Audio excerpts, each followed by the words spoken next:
বর্তমানে বাংলাদেশে এখন আবার ছাত্ররা যে আন্দোলন শুরু করছে, সেই ছাত্রদের এক একজনের বয়স কমসে কম হলেও 30 থেকে 32 বছর বয়স, 30 থেকে 35 এর মধ্যে বয়স। এখন 30 থেকে 35 বছর বয়সে তাদের পড়ালেখা শেষ।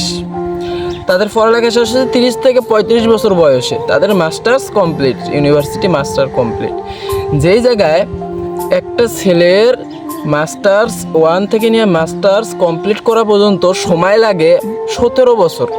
17 বছরের মধ্যে একটা ছেলে পরিপূর্ণ 1 থেকে নিয়ে মাস্টার্স পর্যন্ত 17 বছরে কমপ্লিট হয়ে যায়। উচ্চ মাধ্যমিক 5 বছর, হাই স্কুলে 5 বছর, তারপরে এইচএসসি 2 বছর, অনার্স 3 বছর, মাস্টার্সের ডিগ্রি 2 থেকে 1 বছর। এই নিয়ে 17 থেকে 18 বছরের মধ্যে একটা ছেলের মাস্টার্স কমপ্লিট হয়ে যায়।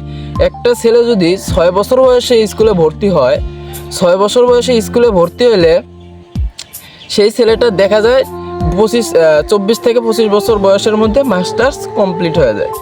মাঝখানে মানলাম 2 বছর করোনা ছিল, 2 বছর করোনার জন্য, 2 বছরও না 1 বছর করোনা ছিল, 1 বছরের জন্য তাদের 1 বছর পিছায় গেছে। হ্যাঁ, এখন তাদের দাবি যে চাকরির যে বয়সটা এটা 35 বছর পর্যন্ত করতে হবে। হ্যাঁ ভাইয়া, আপনাদের দাবি ঠিক আছে, চাকরির 35 পর্যন্ত করব, কিন্তু আপনারা এই যে 35 বছর পর্যন্ত করলেনটা কি? আপনাদের পড়ালেখা শেষ হওয়ার কথা তো ছিল 25 বছর বয়সে, আপনাদের পড়ালেখা কিসের জন্য 32 বছর বয়সে শেষ হলো? আপনারা এতদিন করছেন কি? আর আপনারা যদি এত মানুষ সবাই যদি সরকারি চাকরির জন্য আন্দোলন করেন, এই যে হাজার হাজার ছাত্র আবার সরকারি চাকরির জন্য আন্দোলন করতেছেন, আপনাদের সবাইকে যখন ছাত্ররা আন্দোলন করলো তখন দেখা গেল যে ছোট ছোট ছাত্ররা আন্দোলন করলো। হ্যাঁ, ছোট ছোট একবারে শিশু থেকে নিয়ে কিশোর পর্যন্ত, কিশোরী থেকে নিয়ে যুবক পর্যন্ত, যুবক থেকে নিয়ে মধ্যবিত্ত সকল শ্রেণীর মানুষ আন্দোলন করছে।